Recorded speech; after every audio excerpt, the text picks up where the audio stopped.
মহারাজ, গোপাল কেমন প্যাঁচ দিয়ে দিয়ে কথা বলছে। তাই তো দিচ্ছি।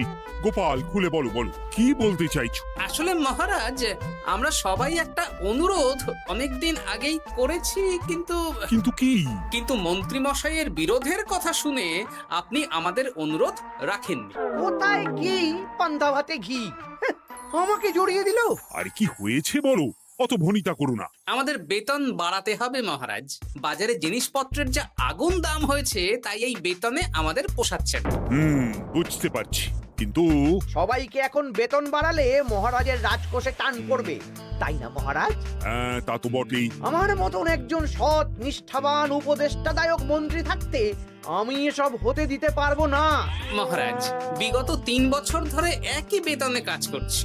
নুন আনতে তো পান্তা ফুরিয়ে যাচ্ছে মহারাজ। বাড়িতে গিন্নিকে কোনো হাত খরচ দিতে পারি না বলে কত কথা শুনতে হয় জানেন মহারাজ। রাজসভায় ভাষণ না দিয়ে বাড়িতে গিন্নিকে শাসন করো। আমি আজকাল আমার গিন্নিকে যা শাসন করি না, আমার ওপরে ও টু শব্দটাও করতে পারে না। তাহলে কি দাঁড়ালো? তোমাদের বেতন এখন বাড়ানো হচ্ছে না।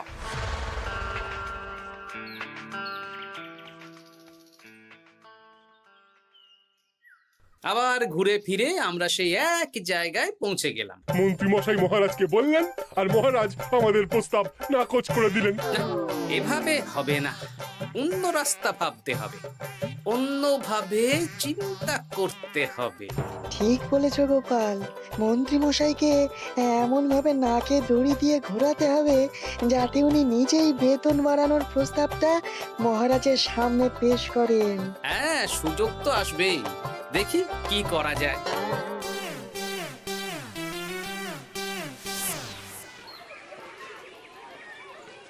সারাদিন তোদের খেলাধুলো চলছে। আরে, পড়াশোনা ভুলে গেছিস নাকি? হ্যাঁ, বেশি পড়াশোনা করে কি হবে দাদু? বুদ্ধিমান হবি, পরে ভালো চাকরি করবি, ব্যবসা করবি, আনন্দে খুশিতে দিন কাটাবি। এখন তো আমরা আনন্দেই আছি দাদু। চুপ! শোন, আমরা একটা কাজ করে দিতে পারবি? কি কাজ বলো দাদু? তোরা ফাঁকতালে মন্ত্রী মশাইয়ের উপরে নজর রাখ। উনি ওনার গিন্নির উপর কিভাবে শাসন করেন সেটা এসে আমাকে জানাবে। আচ্ছা দাদু।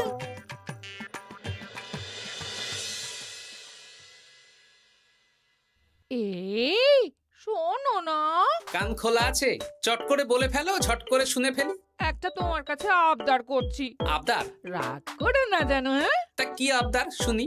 আমাকে 5টা মোহর দেবে গো। 5 মোহর? সামান্য 5 মোহরই তো, দাও না গো। একটা জিনিস না আমার পছন্দ হয়েছে, কিনবো। আমার কাছে এখন 5 মোহর নেই, ট্যাগ খালি। একদম বাজে কথা বলবে না তো। আমি মোহর চাইলেই তোমার ট্যাগ খালি হয়ে যায় না। এই বিরক্ত করো না তো।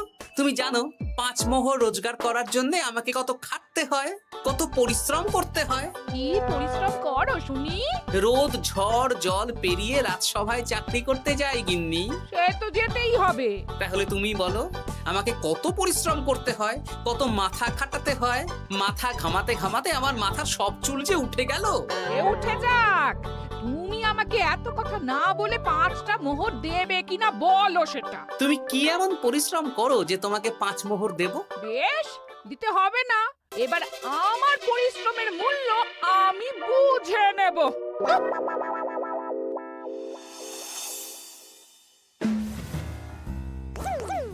এই এই শোনো না, আজকে বেলার দিকে বাজারে গেছিলাম। আমার না একটা জামদানি শাড়ি খুব খুব পছন্দ হয়েছে। আমাকে ওটা কিনে দাও না গো। মাসের শেষে আমার আমদানি তো আর বাড়েনি যে তোমাকে জামদানি কিনে দেব। যেগুলো আছে সেগুলো পড়ো। এরকম করে বলছো কেন? আর কি রকম করে বলবো, সব সময় তোমার বায়না আমার সয় না। ফের যদি বায়না করতে দেখেছি তো তোমাকে বাপের বাড়ি দিয়ে আসবো। এই, তুমি আমাকে কি কথা বললে? তুমি আমার সাথে এরকম ব্যবহার করছো? হ্যাঁ, করতে বাধ্য হচ্ছি। অর্থ তো আর গাছে ফলে না, অনেক কষ্ট করে রোজগার করতে হয়।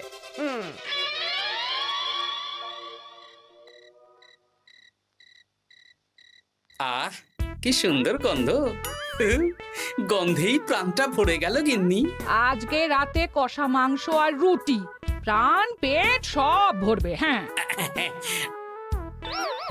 খাবার আগে পরিশ্রমের মূল্য দিতে হবে, না হলে আমার বানানো খাবার স্পর্শ করবে না। পরিশ্রমের মূল্য সেটা আবার কি গিন্নি? এই 2 মোহর দিতে হবে। মানে এই যে হাত পুড়িয়ে রান্না করলাম সেটার মূল্য। আগুনের সামনে বসে বসে রুটি মাংস বানাতে বুঝি কষ্ট হয় না? কিছুই তো বুঝতে পারছি না। তুমি নিজেই তো সন্ধেবেলা আমাকে কত কথা বললে। এখন আমি যা যা পরিশ্রম করব, পরিশ্রমের মূল্য তোমার কাছ থেকে কড়াই গন্ডায় বুঝে নেব। বাপরে বাপ, তাহলে এখন এই রুটি মাংস খাওয়ার জন্য 2 মোহর দিতে হবে? হ্যাঁ, নইলে নিজে রান্না করে খাবে। উফ, কি জ্বালা। এই নাও 2 মোহর, এবার খাই। স্বচ্ছন্দে। এই না না না না, মশারির ভেতর ঢোকা যাবে না। আগে 1 মোহর দাও। আমি মশারি টাঙিয়েছি, বিছানা গুছিয়েছি, পরিশ্রমের মূল্য দাও। কি মুশকিল রে বাবা। মুশকিল কোথায়? যা ন্যায্য তাই চেয়েছি।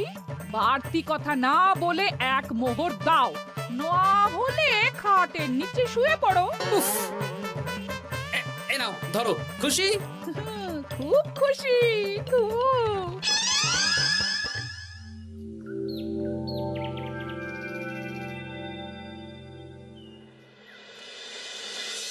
ফতুয়াটা কোথায় গেল? ফতুয়া। আরে ও গিন্নি, এই না তোমার ফতুয়া, আমি কেচে মার দিয়ে শুকিয়ে রেখেছি। এটা পরে রাজসভায় যাও। ও, এই তো চাই। আমারও চাই। তোমার আবার কি চাই? 2 মোহর, পরিশ্রমের মূল্য দিলে দাও, না হলে খালি গায়ে রাজসভায় যাও। হ্যাঁ। উফ, কি জ্বালা। জ্বালা কিসের? আমি তো আমার পরিশ্রমের মূল্য চাইছি। হ্যাঁ, এই নাও ধরো।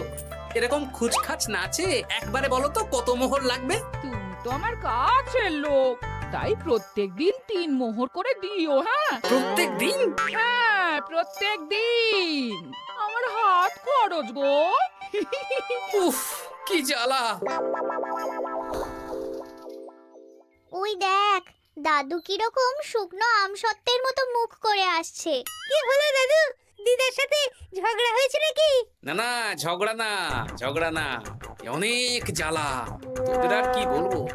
যাই হোক, ওই মন্ত্রী মশাইয়ের খোঁজ নিয়েছিলি? হ্যাঁ দাদু, গতকাল সন্ধ্যাবেলা মন্ত্রী মশাই শাসন দেখে এলাম, ভাষণ শুনে এলাম। কিরকম? গতকাল সন্ধ্যাবেলা আমার না একটু জামদানি শাড়ি খুব খুব পছন্দ হয়েছে। মাসের শেষে আমার আমদানি তো আর বাড়েনি যে তোমাকে জামদানি কিনে দেব। সব সময় তোমার বায়না আমার সয় না। ফের যদি বায়না করতে দেখেছি তো তোমাকে বাপের বাড়ি দিয়ে আসবো। আচ্ছা, এই ব্যাপার। এই তো, এবার আমার জ্বালা মিটবে, চিন্তা কমবে। কিসের জ্বালা, কিসের চিন্তা দাদু? সেসব জেনে কাজ নেই তোদের ভোলার দোকানের মিষ্টি খাইয়ে দেবো। হ্যাঁ, এখন রাজসভায় যাব, তারপর দুপুর বেলা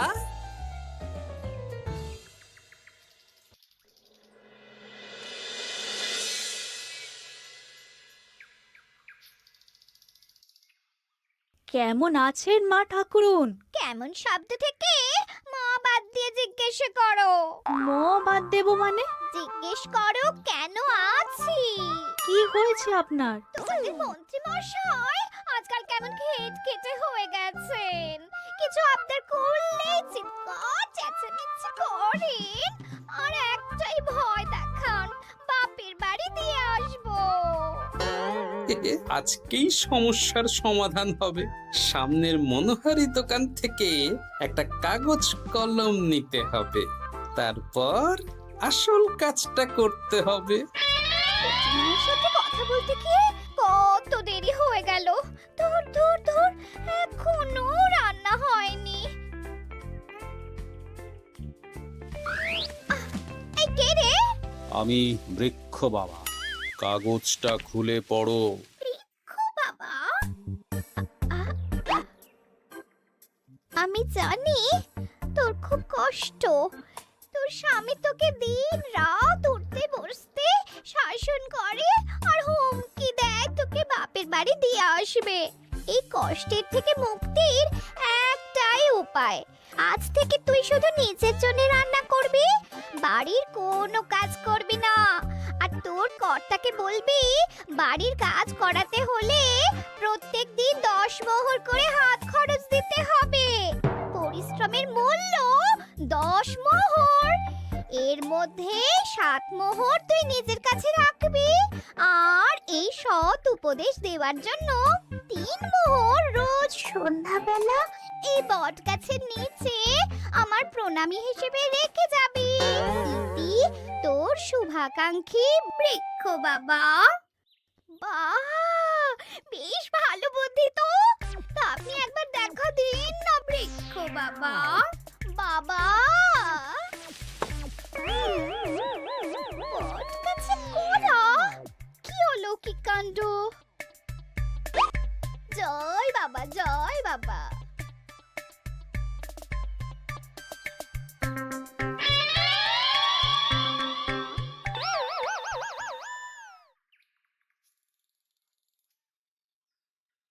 আরে গিন্নি, তুমি একা একা খেতে বসে পড়েছো? হ্যাঁ, খিদে পেয়েছিল তাই খেতে বসে পড়লাম। আরে আমাকে ভাত বেড়ে দেবে তো নাকি? তোমার খাবার তুমি রান্না করে দাও, আমি নিজের মতন রান্না করেছি, নিজে খাচ্ছি। এই ছেড়েছে, আমি রান্না করতে পারি নাকি? রান্না করতে পরিশ্রম লাগে, তাই আগে পরিশ্রমের মূল্য দাও। প্রত্যেক দিন 10 মোহর, তারপর রান্না করব, ঘরের কাজ করব। এই তো মহা মুশকিল। কোনো মুশকিলের ব্যাপার না। না, দেখি বাইরে ভোজনালয়ে কিছু খাবার পাওয়া যায় কিনা। দেখো এত বেলায় খাবার পাও কিনা। তাছাড়া বাইরে তেল ঝাল খাবার খেয়ে শরীর খারাপ করলে আমাকেই তো দেখতে হবে। তখন কিন্তু আমার পরিশ্রমের মূল্য 15 মোহর প্রতিদিন হয়ে যাবে। কি জ্বালা!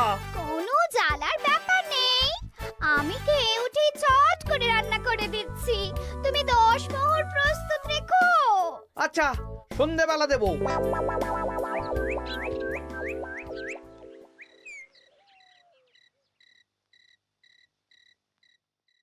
এই নাও সন্ধেবেলার তেলে ভাজা মুড়ি। এই নাও আজকের হাত খরচ 10 মোহর। বলছি, প্রত্যেকদিন 10 মোহরটা একটু বেশি হয়ে যাচ্ছে না? তবে যাও, বাইরের খাবার খাও, আমি নিজের মতন নিজের কাজ করব। খাবো, দাবো, ঘুমোবো, সংসারের কোনো কাজ করব না। কি জ্বালা!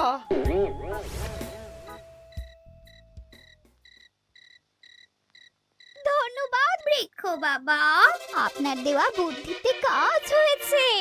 এই যে আপনার প্রণামী 3 মোহর আমি এই বটতলায় রেখে গেলাম। জয় বৃক্ষ বাবা, জয়।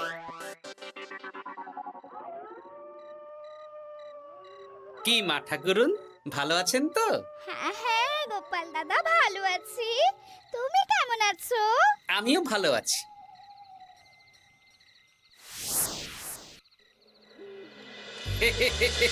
এই তো ওষুধে তার মানে কাজ হয়েছে, 3 মোহর পেয়ে গেলাম। এই নাও গিন্নি, 3 মোহর তোমার আজকের পরিশ্রমের মূল্য। তুমি এত ভালো হয়ে গেলে কবে থেকে গো? আমার আবদার শুনছো যে? তুমি আমার 7টা না 5টা না, একটা মাত্র বউ, আবদার তো শুনতেই হবে। হ্যাঁ,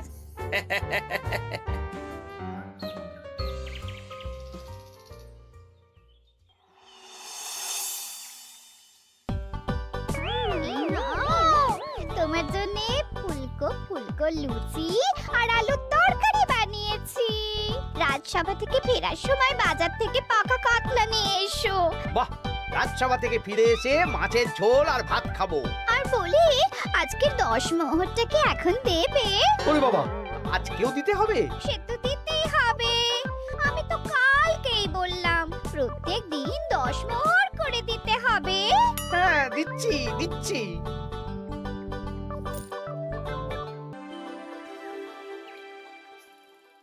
মন্ত্রীমশাই কেমন আছেন? আপনার মুখটা কেমন শুকনো শুকনো লাগছে। শুকনো তো হবেই। প্রত্যেক দিন গিন্নিকে হাত খরচ বাবদ 10 মোহর করে দিচ্ছি। 500 মোহর বেতন পাই। এইভাবে চলতে থাকলে 300 মোহর তো গিন্নিকেই দিতে হবে। সে তো দিতেই হবে, মা ঠাকুরুন এত পরিশ্রম করেন। আমিও আমার গিন্নিকে রোজ 3 মোহর করে হাত খরচ দিই, কিন্তু আমার মনটা বেশ ফুরফুরেই আছে। বাবা, আমার কষ্ট দেখে তোমার আনন্দ হচ্ছে নাকি? না না, কি যে বলেন।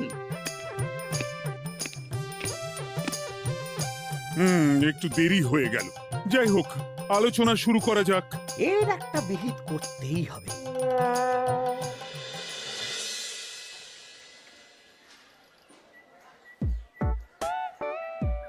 বলি, কাতলা মাছ কত করে দিচ্ছিস রে? পাকা কাতলা আছে 104 মোহর। ওরে বাবা, আপনি তো 5 মোহর দিয়েও আগের মাসে 100 মাছ কিনেছেন, এখন তো দাম কমেছে, তাও ওরে বাবা করছেন। ও না না, কিছু না, দে দে 100 কাতলা দে, বাঁচতে গেলে খেতে তো হবেই। আমাদের হঠাৎ ডেকে পাঠালেন মন্ত্রী মশাই? হ্যাঁ, আসলে একটা বিপদের মধ্যে পড়েছি। আহা, কি বিপদ সেটা তো বলুন। আপনি আমাদের মোহর দেবেন আর আমরা আপনাকে বিপদের হাত থেকে উদ্ধার করে দেব। আরে মোহরই তো আর হাতে থাকছে না। কেন, আপনি এত বেতন পান, সব খরচ হয়ে যাচ্ছে নাকি? ধুর, এতদিন আমি গিন্নির ওপর শাসন চালাতাম, আর এখন প্রত্যেক দিন 10 মোহর করে না দিলে রান্না করবে না, বাড়ির কাজ করবে না। রে বাবা রে, প্রত্যেকদিন 10 মোহর মানে তো মাসে 300 মোহর। আমি 500 মোহর বেতন পাই, তার মধ্যে 300 মোহর গিন্নিকে দিয়ে দিই, আমার হাতে থাকে 200 মোহর। এই দিয়ে বাজার দোকান কিভাবে করব সেটাই তো বুঝে উঠতে পারছি না। মহারাজকে বলুন বেতন বাড়াতে, তাহলেই তো সমস্যার সমাধান হয়ে যায়। কিন্তু কদিন আগেই তো মহারাজকে বললাম যে বেতন বাড়াতে হবে না। আপনি এই রাজ্যের মন্ত্রী, আপনি বুঝিয়ে বললে মহারাজ ঠিক শুনবেন। ঠিক বলেছিস।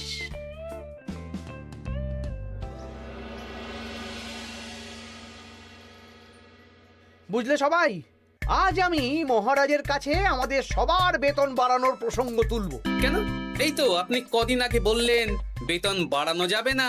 আরে বাবা, বেতন না বাড়ালে এরপর আমাকে পথে বসতে হবে, বুঝতে পারছো না? বেশ, এতদিনে আপনার সুমতি হলো তাহলে। আর মহারাজ যদি রাজি না হন? তাহলে আমরা সবাই একসাথে আন্দোলন করব, মন্ত্রী মশাই আমাদের পাশে থাকলেই হবে। হ্যাঁ, থাকবো থাকবো। মহারাজ, আমার একটা আর্জি ছিল। কি আর্জি বলো মন্ত্রী? আমি অনেক ভেবে দেখলাম, কয়েকদিন আগে সভাসদেরা ঠিক কথাই বলেছিল। কি ঠিক কথা? মানে বাজারে জিনিসপত্রের দাম বেড়ে দ্বিগুণ হয়েছে, কিন্তু আমাদের বেতন একই রয়েছে। হ্যাঁ, মানছি, কিন্তু হঠাৎ করে আমি বেতন বাড়াতে পারবো না। তুমি নিজেই বলেছো রাজকোষে টান পড়বে, এখন তুমি নিজেই আবার অন্য কথা বলছো। বলতে বাধ্য হচ্ছি মহারাজ, সংসারের খরচ সামলাতে গিয়ে মাথা খারাপ হয়ে যাচ্ছে। আমাদের বেতন বাড়াতে হবে। বাড়াতে হবে, বাড়াতে হবে। হ্যাঁ মহারাজ, এভাবে চলতে পারে না। রাজ্যের রোজগার বাড়ছে, কিন্তু আমাদের বাড়বে না। তাহলে এই রাজসভায় চাকরি করে কি লাভ মহারাজ? মহারাজ, গোপাল মন্ত্রী মশাই ঠিকই বলেছে। মহারাজ, বেতন বাড়িয়ে দিন, নইলে আর পারা যাচ্ছে না। বেশ বেশ, তোমরা এত করে বলছো যখন, তোমাদের সবার বেতন বাড়ানো হবে। আগামী মাসে যা বেতন পাবে তোমরা, তা বর্ধিত হারেই পাবে। কি সবাই খুশি তো? খুব খুশি। ধন্যবাদ মন্ত্রী মশাই। ঠিক আছে ঠিক আছে। আরে ধন্যবাদ আমাকে দাও বিজ্ঞানী, আমার জন্যই তো বেতন বাড়লো। মনো যা, আরে আমি তো মহারাজকে বললাম বেতন বাড়ানোর কথা। আপনি তো নিজের মন থেকে এমনি এমনি বলেননি, মানে আমি আপনাকে বলিয়েছি মন্ত্রী মশাই। তুমি আবার কখন বলালে? এই যে রোজ আপনার 10 মোহর করে খরচ হয় গিন্নিমার হাত খরচ বাবদ, সেটা তো আমার বুদ্ধিতেই। আরে কি বলছোটা কি? ঠিকই বলছি। কিছুদিন আগে একটা বট গাছের নিচ দিয়ে আপনার গিন্নি যাচ্ছিলেন।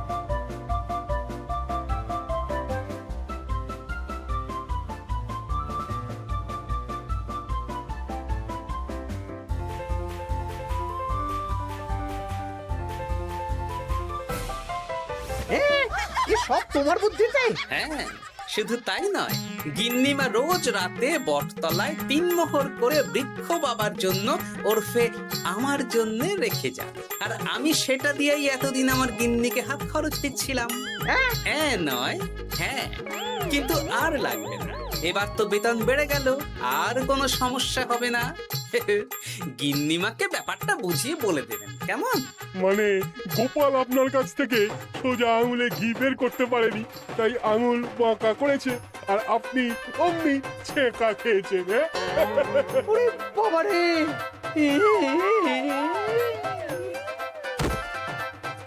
এই তোলো তোলো, মন্ত্রী মশাইকে তোলো। যা ছ্যাঁকা খেয়েছেন, এখন কদিন আর ওনার জ্ঞান ফিরবে না। ওই তো চিকিৎসা শুরু করো।